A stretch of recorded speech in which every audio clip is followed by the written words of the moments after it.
Muy bien, hoy estamos celebrando la fiesta del día 10. Hoy, según el calendario bíblico, es 10 de Tisri, o de Etanim, que es el mes séptimo. Y como dijera el adagio, hoy es un buen día. Hoy es un buen día para aprender y reflexionar, para repasar y profundizar, para entender y analogar. Hoy es un buen día para desarrollar estos aspectos que acabo de mencionar, particularmente porque hoy es un día en donde se han unido dos fiestas. Hoy es un sábado doble, es un sábado semanal, más también es un sábado anual. Y eso, más que minimizar, porque uno podría decir, ¿verdad?, son menos días. Más que minimizar, yo diría que maximiza porque nos permite enfatizar en principios que nosotros conocemos desde siempre, pero que vale la pena reflexionar en ello, profundizar en ello, analizar lo que estamos haciendo. Don Gerardo hace un momento atrás decía, mire, nosotros, ¿por qué estamos aquí? ¿Por qué estamos aquí? ¿Por qué estoy yo aquí? Bueno, esto es un mandato. Dios ha determinado tiempo especial para congregarse con Él, para encontrarse con Él. Y aquí vamos a verlo en Levítico 23, que es una de las escrituras en donde se presenta todas las fiestas del año, y es, a mi manera de entender o mi manera de ver las cosas, esta es la escritura que nosotros usamos como base. Cuando hablamos de fiestas santas, uno va a Levítico 23, puesto que aquí están mencionadas todas las fiestas santas del año, partiendo por el día sábado. Y entonces, aquí Levítico 23 dice, habló el Eterno a Moisés diciendo, habla a los hijos de Israel y diles, las fiestas solemnes del Eterno, las cuales proclamaréis como santas convocaciones serán estas.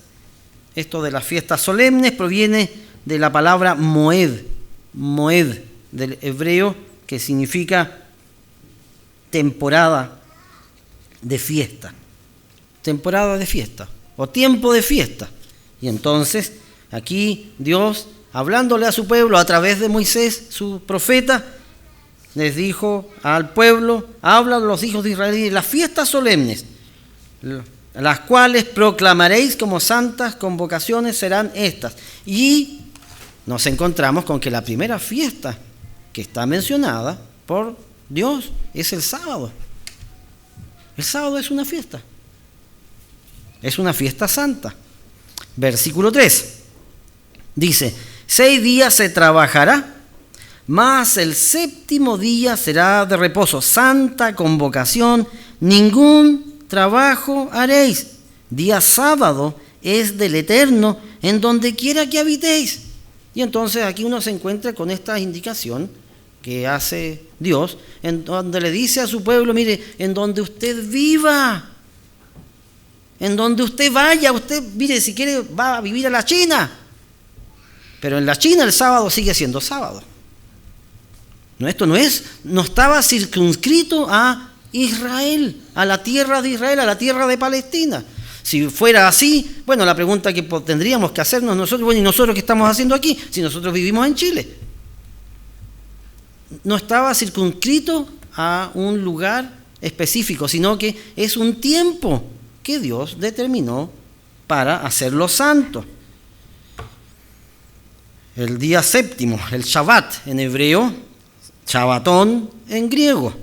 Hoy es un día de sábado, un tiempo que Dios determinó y dijo es un festival santo, al cual hemos sido convocados y mandatados por Dios a guardarlo, a separarlo, reservarlo. a la manera en que Dios lo separó, lo guardó y lo reservó. Esto no es una decisión administrativa de una organización X. Esto es un mandato. Dios lo mandata. Dice, mire, el sábado es un día santo. Y es un día santo, y Dios dice, porque yo lo estoy haciendo santo. Dios lo mandató. Esto no es una sugerencia, esto no es una democracia. Mire, si quiero lo guardo, si quiero no lo guardo, si quiero vengo, si quiero no vengo. No es así. Porque el que convoca, ¿quién es? No es una iglesia. Es Dios. En donde quiera usted habite. Guardamos el día sábado, el día que Dios ha señalado como un día de descanso y de regocijo, cumpliendo con el mandato. A Dios le agrada la obediencia. A Dios le agrada la obediencia, y el mandato del día de sábado es así. Por una parte, no debemos trabajar. Esa es una de las partes que tiene este mandato. Aquí voy a volver a leer Levítico 23, verso 3. 6 días se trabajará. De domingo a viernes trabajamos. Mas el séptimo día será de descanso. Santa convocación, ningún trabajo haréis. Esto de el trabajo, de no trabajar, abarca los conceptos de trabajo remunerado. Trabajo remunerado. Hoy no debemos trabajar remuneradamente. En el día de fiesta del sábado debemos abstenernos de trabajar con trabajo remunerado. Mas también debemos abstenernos de comerciar. Comprar y vender. Nehemías 13. Nehemías 13.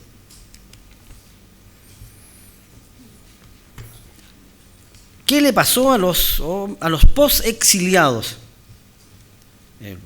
La tribu de Judá, o dijéramos el reino del sur, fue conquistado por Nabucodonosor y fueron llevados a Babilonia. Estuvieron 70 años en el exilio. Luego retornan a la tierra de Israel y reconstruyen las murallas, ¿se acuerdan?, de Jerusalén, a cargo de Nehemías. Y Esdras era el escriba, el que iba anotando las cosas. Y aquí, después de un tiempo, Nehemías tuvo que volver a donde su rey, porque él trabajaba para un reinado y tenía un cargo importantísimo allí, y luego de organizar Jerusalén, de rearmar las murallas, entonces él dejó personas a cargo allí en Jerusalén, se va a su tierra, o dijéramos va a donde el rey, y cuando vuelve se encuentra con algo que había pasado en Jerusalén. Entonces Nehemías, voy a leer los últimos capítulos de Nehemías y los últimos versículos también de Nehemías 3, en el verso 15. Dice: en aquellos días vi en Judá a algunos que pisaban en lagares en el día de reposo. Estos eran hombres posexiliados. Habían vivido lo que es vivir en el exilio. Cuando uno vive en el exilio, vive tiempos de excepción. O sea, en el exilio uno es esclavo y no tiene derecho a nada. Y habían vuelto a la tierra. Y habían vuelto a la tierra de Palestina con todas esas ganas de querer restaurar lo que había sido la vida antes del exilio. Restaurar las murallas, restaurar el sacerdocio, restaurar lo que se hacía en el templo. Y entonces Nehemías se va, y cuando vuelve dice a algunos, no dice todos. De todas maneras hay que ser buenos evaluadores también en el justo equilibrio. No todos se habían desganado, pero algunos pisaban lagares en el día de reposo. Esto significa que, bueno, sacan las uvas y los lagares son donde se pisan las uvas, donde se hace el vino. Y dice aquí, y habían otros que acarreaban haces, seguían con las funciones del campo. Esto es lo que estaba pasando aquí. Y cargaban asnos con vino y también de uvas, de higos y toda suerte de carga, y que traían a Jerusalén en día sábado, y los amonesté acerca del día en que vendían las provisiones. ¿Qué había pasado con estos habitantes de Jerusalén del post-exilio? Se habían relajado. Ya, uno piensa, vivieron el exilio y vuelven y pasan un par de... Uno no sabe, o yo no sé la cantidad de años que habían pasado aquí, pero había pasado una cantidad de años. Ya no eran esclavos, eran hombres libres, con, ¿cómo se llama? Con discernimiento y con el libre albedrío. Y se habían relajado en cuanto a los principios. Habían comenzado a trabajar en el sábado como en día de semana. Verso 16 dice: también había en la ciudad tirios que traían pescado y toda mercadería y vendían en día sábado a los hijos de Judá en Jerusalén. Bueno, uno piensa, ¿verdad? Los tirios eran los habitantes de Tiro. No eran israelitas, ni judíos, ni tenían las leyes en consonancia con su vida. Seguramente habían escuchado que los judíos guardaban el día sábado, pero si los judíos no guardan el día sábado, ¿por qué tienen que guardarlo ellos?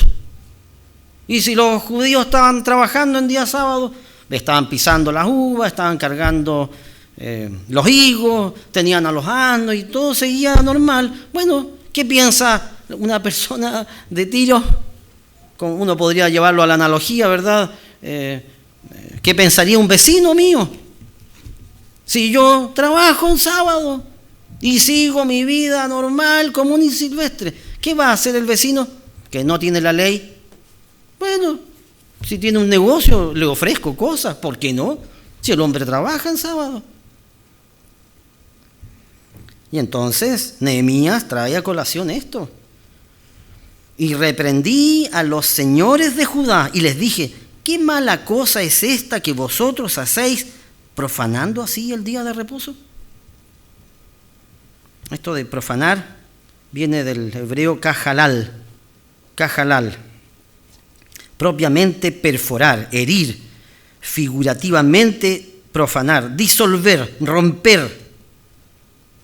¿Ve? Habían empezado a profanar el sábado. Nehemías trae a colación a los habitantes del post-exilio que los padres en el tiempo del pre-exilio también se habían relajado. Y lo podemos seguir leyendo.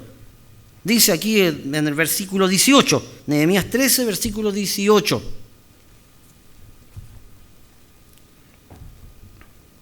Nehemías dice: ¿no hicieron así vuestros padres? Y trajo nuestro Dios todo este mal sobre nosotros y sobre esta ciudad. Nehemías trajo a colación esto. Mire, los padres hicieron eso y fuimos exiliados durante 70 años. Y dice: y vosotros añadís ira sobre Israel, profanando el día sábado. Dios fue paciente con su pueblo, pero Dios no es pusilánime a este respecto. La palabra pusilánime es que muestra poco ánimo y falta de valor para emprender acciones. Dios no es pusilánime con su pueblo. Él tiene paciencia con su pueblo, por supuesto. Muchos años de paciencia tuvo. Ellos, los judíos, estuvieron en Babilonia 70 años, puesto que no habían hecho descansar la tierra en ningún momento de la historia prácticamente. Por eso 70 años, 7 por 7, 49, 490 años. Por 490 años el pueblo transgredió las normas, y luego de lo cual entonces Dios los corrigió a través de Nabucodonosor, y los llevó al exilio. Fue una corrección. Pero, lamentablemente, aquí los hijos de toda aquella generación estaban teniendo de nuevo esta conducta de relajo. Y Nehemías les dijo, mire, tengan cuidado porque ya fuimos corregidos una vez. Y entonces en el día de sábado, uno, como digo, hoy es un día doble, de doble significancia. Esto no es que se haya minimizado, en vez de tener que pedir un día de permiso para expiación, ¿verdad? Se nos ahorró un día, pero no es así, definitivamente no es así. Con mucha más vehemencia debemos recordar estos principios. Ahora, bien, existen reglas de excepción, por supuesto, están las reglas de excepción. Jesucristo habló de las reglas de excepción respecto del trabajo en día sábado. Pero en lo que yo siempre reflexiono cuando reflexiono en este tema, es que las reglas de excepción no deben convertirse en reglas generales. Por eso se habla de regla de excepción. Es una excepción frente a un cúmulo de circunstancias. Uno piensa, por ejemplo, aquí en la escritura que acabamos de leer de Nehemías, en Nehemías 13. Nehemías estaba corrigiendo al pueblo porque estaban trabajando y estaban pisando en los lagares y estaban trasladando los haces, ¿verdad?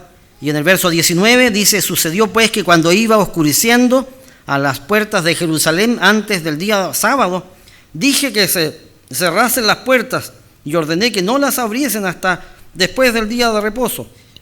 Y puse a las puertas a algunos de mis criados para que en día de reposo no introdujeran carga. Igual le pidió a sus criados que protegieran las puertas. No estaban trabajando, pero bueno, ¿qué estaban haciendo? Estaban cuidando las puertas y eran criados de Nehemías. Hay cosas que, esto lo lleva a uno a pensar, hay cosas que siguen funcionando y entran dentro de esa regla de excepción. Uno piensa, por ejemplo, en Israel, en la actualidad, el Estado de Israel guardan el día sábado allí los judíos en forma muy estricta, pero la electricidad sigue funcionando.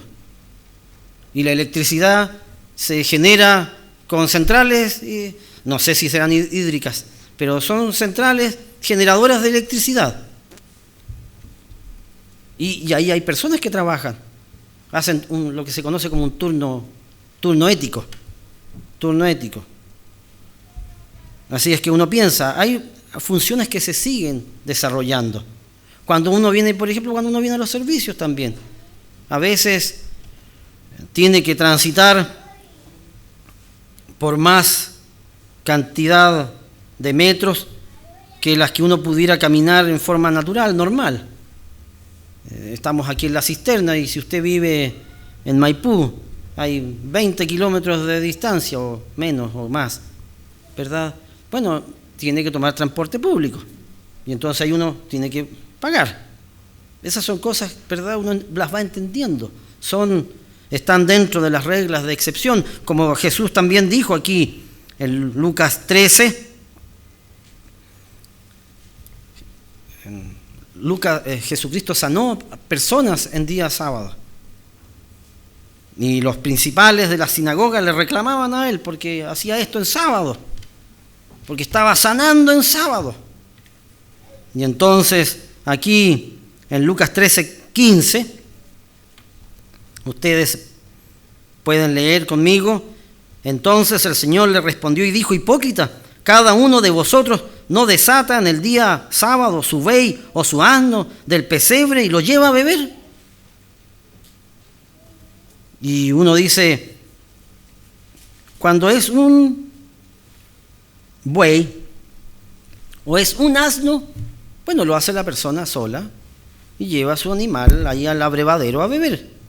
Pero se han puesto a pensar ¿qué pasaría si no fueran uno, sino que fueran más?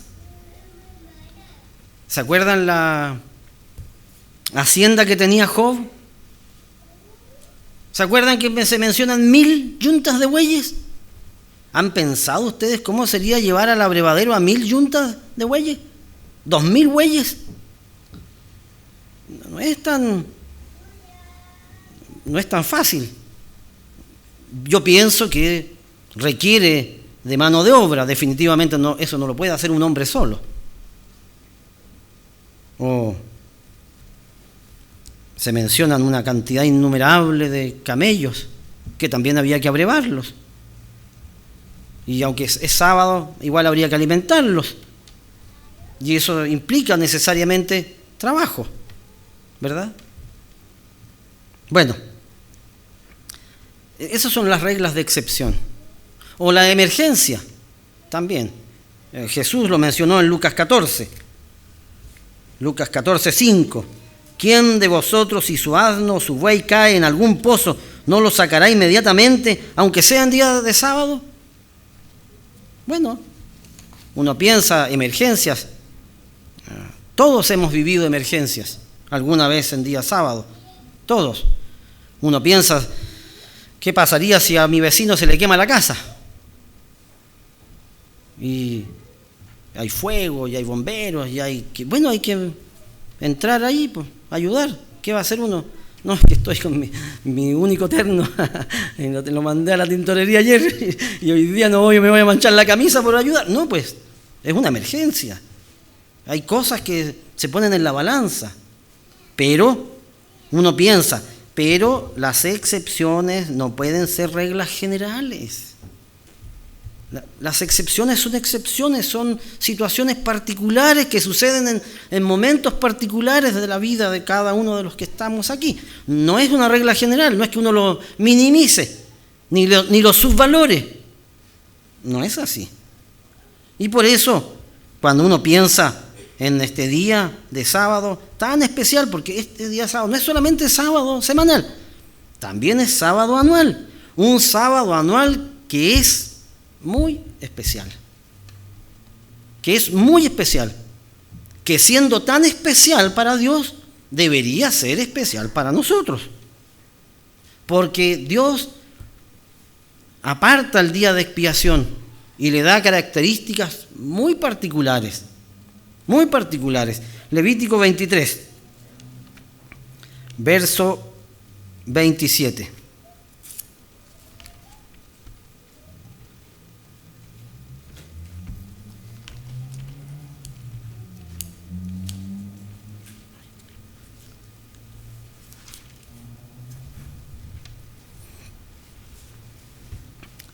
Levítico 23, verso 27. A los 10 días de este mes séptimo será el día de expiación.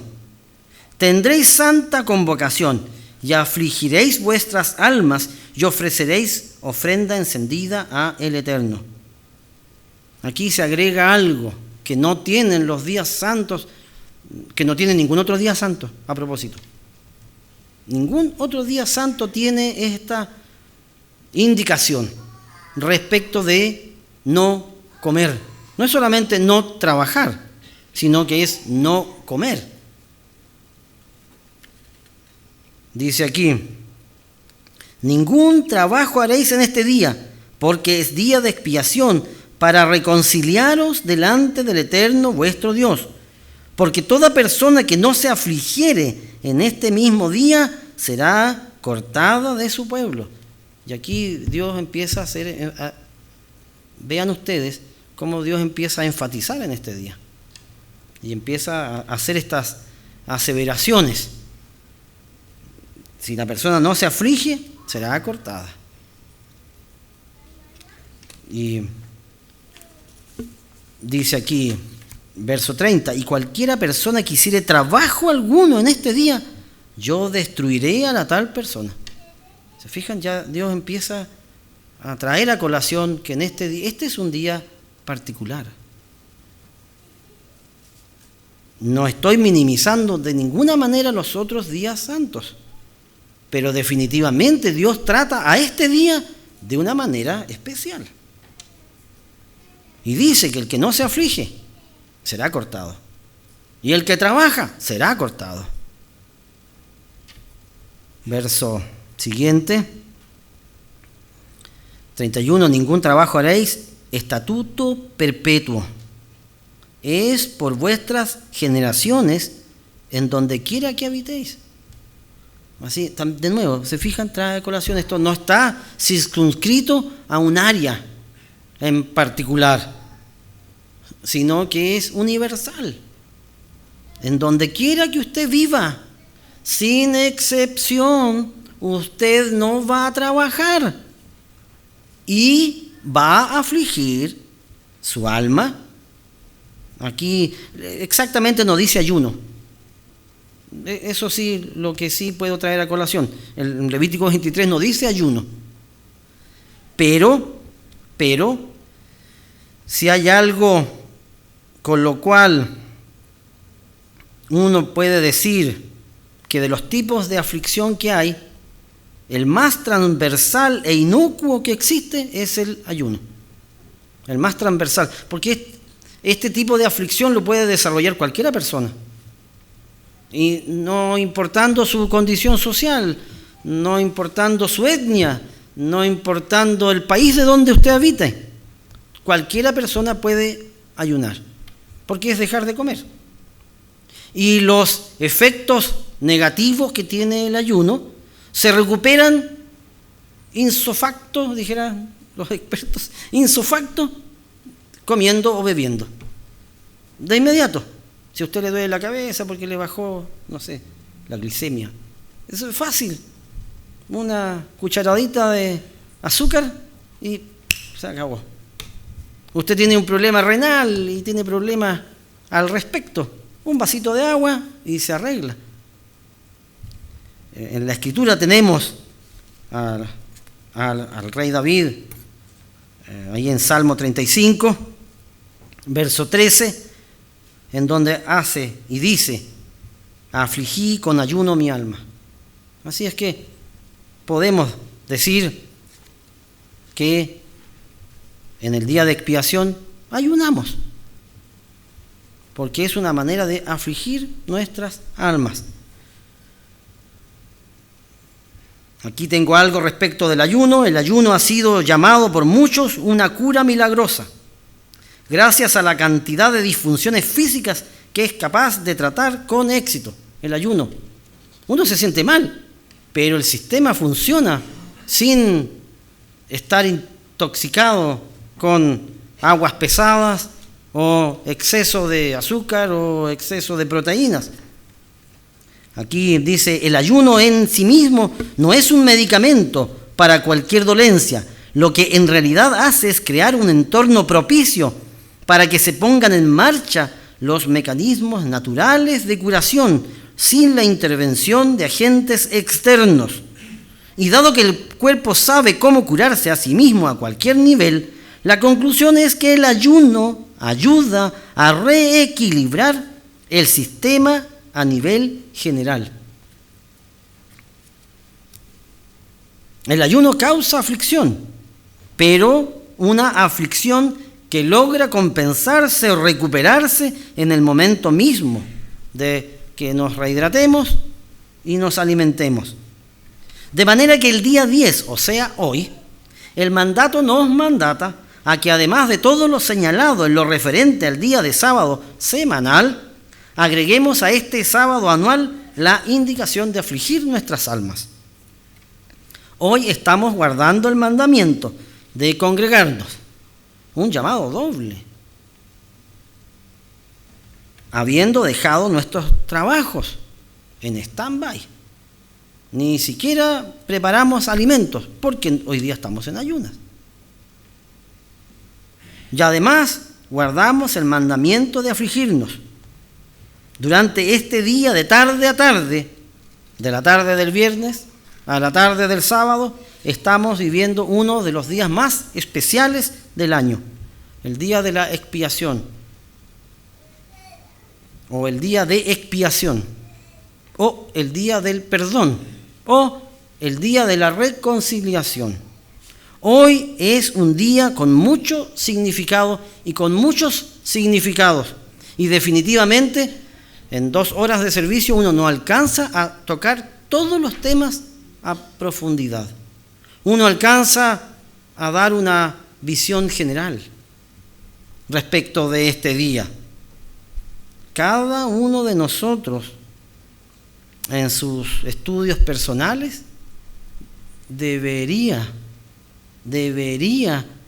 reflexionar en este día, porque tiene muchas miradas, tiene muchos ángulos, tiene muchas formas de observarlo. Y entonces, en un mensaje de 1 hora, uno no alcanza a tocar todos los aspectos. Pero uno piensa, ¿cuántas horas tiene el día de expiación? 24. ¿Y cuántas horas estamos en el servicio religioso? 2. Quedan 22 horas que uno no las va a dedicar a alimentarse físicamente porque está en ayunas. Y entonces la otra forma de alimentarse es la espiritual. Y esa entonces uno la debe hacer en la casa. Levantarse temprano, una buena idea, para poder aprovechar y poder profundizar en aspectos que son a veces particulares, esenciales para usted.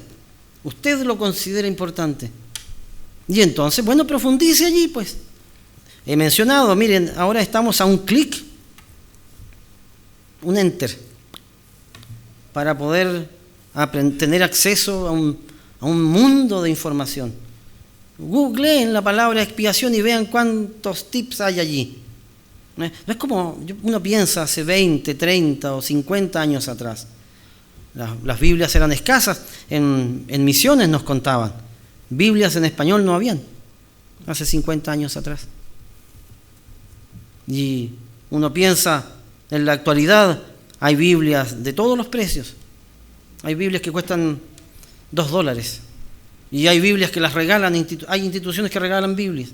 Así es que uno no puede decir, mire, ¿sabe qué? Yo no tengo acceso a eso, porque es muy caro. Ya eso del factor económico hay que sacarlo. No es así. Así es que estamos a un clic de diferencia.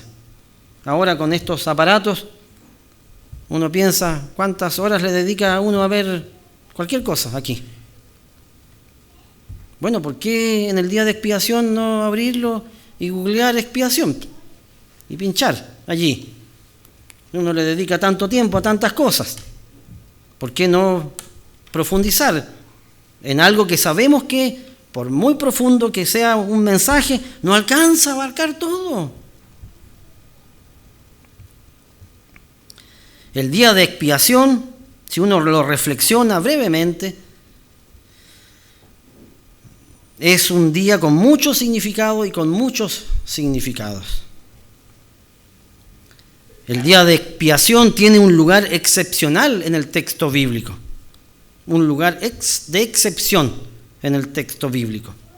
Tiene un capítulo determinado exclusivamente para hablar respecto de lo que se hacía en el día de expiación. Sin embargo, el tema parte bastantes capítulos antes de Levítico 16. Solamente vamos a introducir el tema, pero vamos a tratar de trabajar en ello un poquito más. En Levítico 16. Entonces,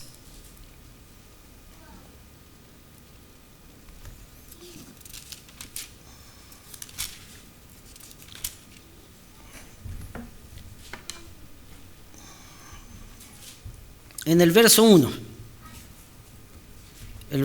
del capítulo 16 dice: habló el Eterno a Moisés después de la muerte de los 2 hijos de Aarón, cuando se acercaron delante del Eterno y murieron. Y el verso 2 dice, y el Eterno dijo a Moisés, di a Aarón tu hermano, que no en todo tiempo entre en el santuario detrás del velo.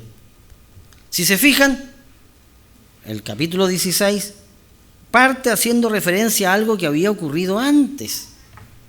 Algo que había ocurrido antes. ¿Qué es lo que había ocurrido antes? La muerte de 2 hijos de Aarón. Y entonces, aquí podemos verlo, aquí en Levítico. De hecho, el relato he llegado a la conclusión, y puedo estar equivocado, que el relato se inicia con la indicación de Dios a Moisés, quien lo reprodujo para Aarón en el capítulo 9 de Levítico.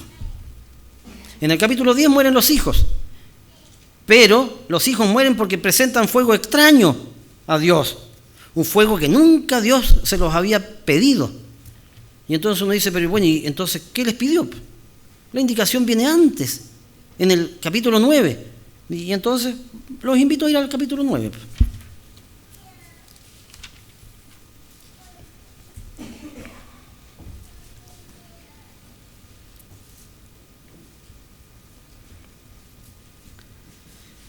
Dice aquí, verso 1, capítulo 9, verso 1. En el día octavo Moisés llamó a Aarón y a sus hijos y a los ancianos de Israel y dijo a Aarón, toma de la vacada un becerro para expiación y un carnero para holocausto, sin defecto, y ofrécelos delante del Eterno.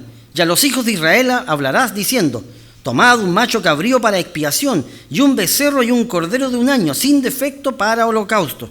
Asimismo, un buey y un carnero para sacrificio de paz, que inmoléis delante del Eterno y una ofrenda amasada con aceite, porque el Eterno se aparecerá hoy a vosotros.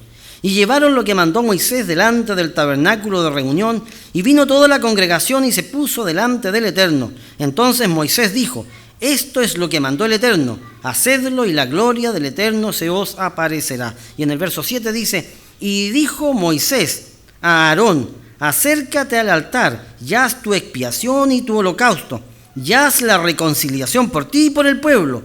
Haz también la ofrenda del pueblo, y haz la reconciliación por ellos, como ha mandado Dios, como ha mandado el Eterno. Ahí parte la indicación. Y en el capítulo 10, entonces nos encontramos con que 2 hijos de Aarón, Nadab y Abiú, hijos de Aarón, Levítico 10, verso 1, tomaron cada uno su incensario y pusieron en ellos fuego, sobre el cual pusieron incienso, y ofrecieron delante del Eterno fuego extraño que él nunca les mandó. Y salió fuego de delante del Eterno y los quemó, y murieron delante del Eterno. Y esto a mí me lleva a llegar a las siguientes conclusiones. Lo que puedo entender yo dentro de mi humilde experiencia y pequeña sabiduría que uno logra tener, es que para Dios todo lo que tiene que ver con el santuario es cosa sagrada, es cosa muy sagrada. Dios no toma ninguna de estas indicaciones a la ligera. Y por ende, los invitados a guardar estas indicaciones deben tomárselo con la misma seriedad, porque para Dios esto es delicado. De hecho, si uno lo lleva al plano espiritual, mis hermanos, nuestra vida espiritual es lidiar con vida y con muerte. Siempre. Siempre se está lidiando con vida o con muerte. Y no estoy hablando de muerte física. Estoy hablando de muerte espiritual. En consecuencia, uno piensa en el día de expiación, nos ponemos en un área que Dios considera que es muy delicada. Muy delicada. Y que los que participamos en ella debemos tomarla con mucha delicadeza, porque estamos hablando de temas espirituales de vida o muerte.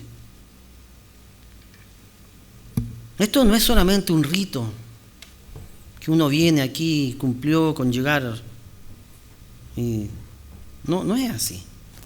Es algo un poquito más que lo físico, mucho más que lo físico, pero que necesariamente se tiene lo físico como para partir. Acuérdense que Dios mandata a sus sacerdotes que no, en estos mismos capítulos, en el capítulo 9 de Levítico, que no debían beber vino ni sidra, porque tenían que juzgar las cosas que el pueblo venían hacia ellos. Y uno piensa como cristiano, como creyente, como participador o participante de estas cosas sagradas. Dios no se toma esto a la ligera y, bueno, piensen ustedes cómo aprendió Aarón a tomarle el peso a todo esto. Sus hijos murieron. 2 de sus hijos murieron antes de que se entregara la indicación. Y por eso es muy interesante cómo Levítico 16 parte y le dice a Aarón, dile a Aarón, en el verso 2, di a Aarón tu hermano, que no en todo tiempo entre en el santuario detrás del velo. No en todo tiempo. ¿En qué tiempo pueden entrar detrás del santuario? Hoy. El sumo sacerdote podía entrar detrás del velo. Hoy. Ningún otro día. ¿Y cómo le quedó clarito a Aarón? Y a su familia y al pueblo, si eran todos hermanos, todos parientes.